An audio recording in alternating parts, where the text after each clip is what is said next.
Hi everyone, I'm Rachel. This is our first post for our new blog.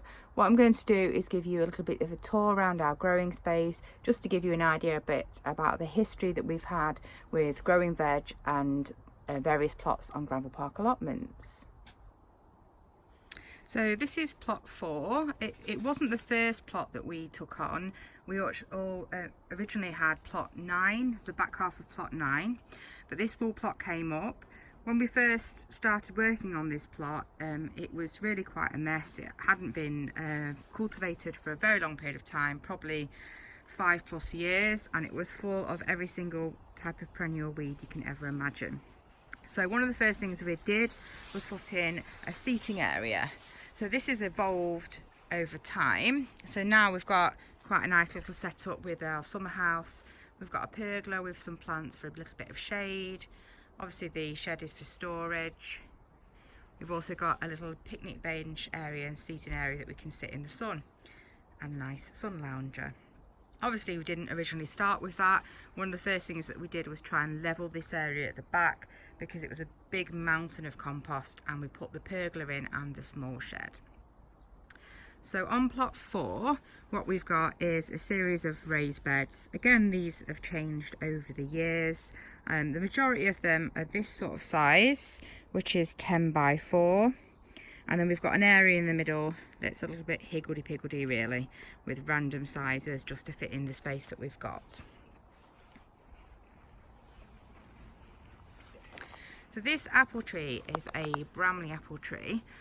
It was on the site when we originally took over the plot, although you couldn't see it under a mass of brambles and bindweed. There was in fact a big line of trees across here. Was put 4 or 5 different fruit trees. In the end we decided to take the others out and just keep this one, just because even under all the weeds it was fruiting so well I didn't have the heart to take it out. The reason we decided to remove them is just because they were just not in the greatest place right in the middle of the plot, so we decided we'd just keep this one. It still fruits really well. Every single year we get loads of cooking apples from this tree. We've also got a little pond area. That's quite a new addition. We've had ponds in the past in previous different areas on the plot. At the moment I've got 2 goldfish in that. And we've got a nice little rockery here as well.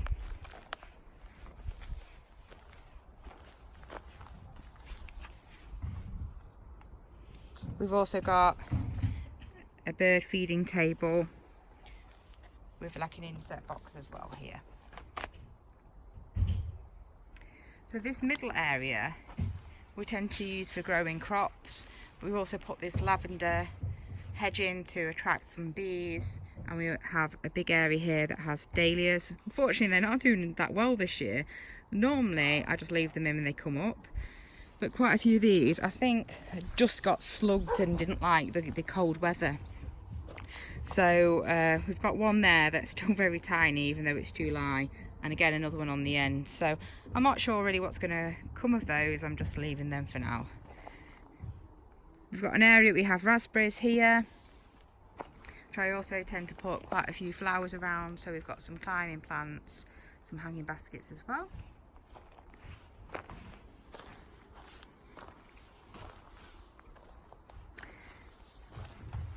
This rhubarb bed, again, was one of the original things we put on the plot. It's pretty massive. The rhubarb does really well every year. I do try to split it.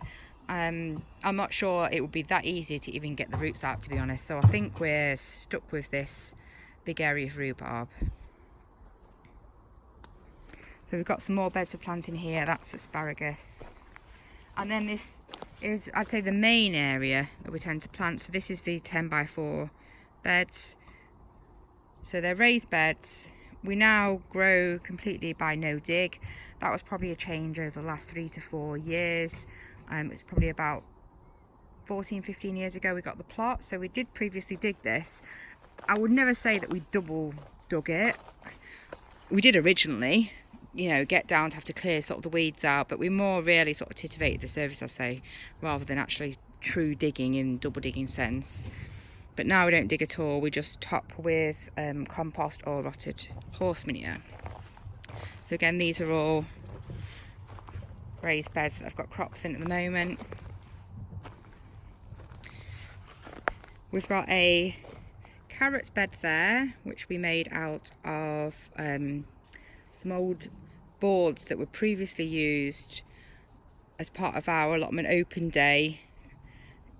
And we have like areas where we put the vegetables out for show, and they were a little bit falling apart, and so we recycled them here. I'm not sure how long that's going to last, but it means that we can put a nice cover over to stop carrot flies, so it's good for the time being.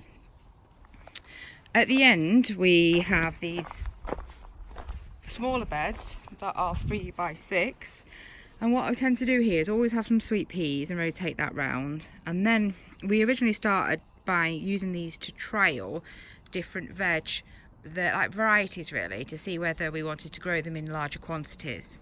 However, the last couple of years I built these little poly houses, so I've got aubergines and peppers in those, just because we haven't got a large amount of space under cover at the allotment. We've got a greenhouse which I'll show you in a minute, but we haven't got a big polytunnel or anything like that, so we're quite limited in terms of what we can grow, crops that need to grow under cover.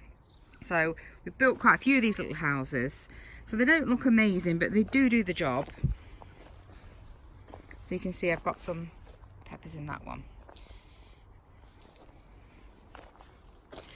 On our site, as part of the rules, everyone has to have a flower bed at the front of their plot. Seems quite regimented, I guess, to have these rules, but the good thing is that it looks nice, it looks tidy, and then everyone's got some flowers which attract the insects in, so it's beneficial. It keeps the site looking tidy rather than a bit ramshackle. You have to have your structure sort of at the back, and you have this flower border at the front. It has to be a certain size. Ours is quite big, it's probably about at least 6 foot, so it can be less than that, but we've had various things in here over the years, and I do think it looks nice. And when you look all the way down the ground, everybody's got this same sort of structure with their flower bed at the front. So that is plot 4. So I'm now over to plot 2B. We've had this, I think, about 5 years. We did originally take the full plot and then decided it was a little bit more space. Ironically, we then further took on more. So we don't own the front half of this plot over here. That's owned by another plot holder, but we own from here where the raspberries are. So this plot is just planted up really with permanent fruit. So there's lots of fruit trees and fruit bushes. So we've got lots of things on here. We've got figs, pears, cherries, plums, a few different types of apples, lots of berries. We've got strawberries, gooseberries, black currants, red currants, more rhubarb. So obviously that's what we need, and quite a lot of strawberries as well, and then the raspberries at the back. So this is more permanent fruit. Oh, I forgot, there are at the back there some blueberries. So we don't really do that much with this, just sort of keep it tidy, prune the fruit and pick that and use that really for the cooking and preserving. So it's pretty low maintenance. Again, it's raised beds. We've got some of this landscaping fabric ground cover down, just so we've just got some nice paths that don't need maintenance. So I'm not sure if over time I will compost them or wood chip them really. As we get more free supplies of the wood chips, I probably will use that. So that is plot 1B. At the back of 1B, we do have quite a large composting area, which I built out some recycled fences that the council was getting rid of around some of the supporting housing that is on the streets that surround the ground really. So I built this composting area. So that's probably the last bit of last year's compost, which we're still using. This is the main composting area. At the moment we've just got storage in this one, but we will stack this with manure that we get usually in about November. and leave that to compost a little bit further. It's not completely rotted when we get it. It probably needs a little bit more time. So that's what the idea of this area is for. I think I will need to expand it a little bit on the back where we've just got this storage area stacked up. I think I will just expand the manure storage area so we've got a bit more room, because obviously we've got quite a lot of growing room to want to cover with compost. So now we're on to 1B. We've only ever had the back of this one, and this is only the 3rd year we've had this plot. It wasn't cultivated very well for a long period of time. It had sort of lots of different tenants that came in, although it was nowhere near in the state that plot 4 was in when we did take it on. So it does have a greenhouse. I know it looks a bit dirty. That's really because it's right under this massive oak tree. So the birds like to sit in that and essentially poop all over my greenhouse. So we have cleaned this year. There's not really much we can do about that. I guess we can see the positives and see that it gives us a bit of whitewashing, which is quite nice shade for the plot. Because of this massive oak tree, we're quite limited on what we can do on the back of this plot, because it's quite dry because of all the roots really. So what we've got is a few polytunnel structures at the back. One's got cucumbers in and that one's got a giant tomato, and then at the moment just got these random chairs.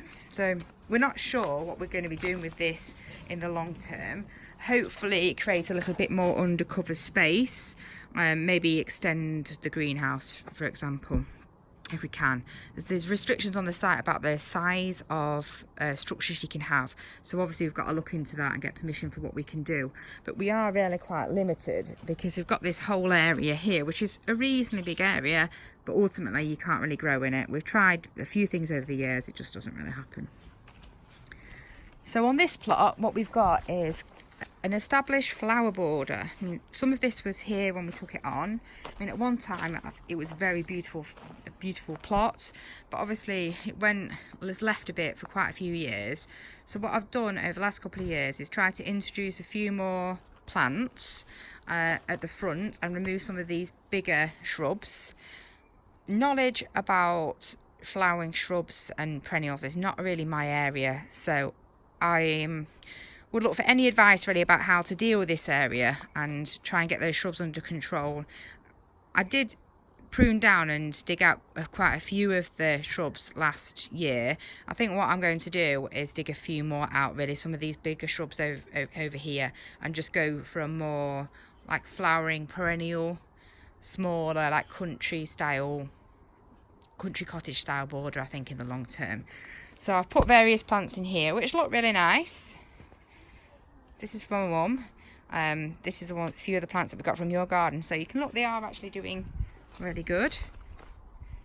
So pleased with that.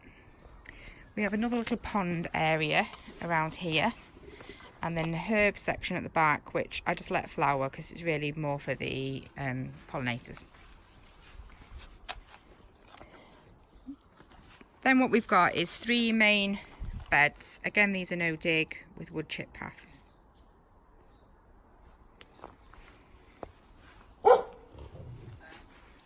That's next door's dog, don't worry about that. And then we've got a little composting bay. At the moment it's stacked up with quite a few brown ingredients which need to go into the other composting bay, so it's not really rotting down. And a little couple of beds there that I've got some flowers in. So if I go over here you can see the whole of plot 1B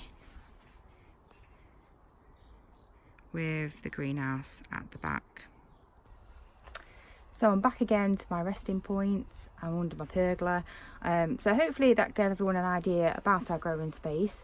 We will do lots of further updates about the crops and also about some of the structures that we've built and ideas that we've had ready over the years at our plots.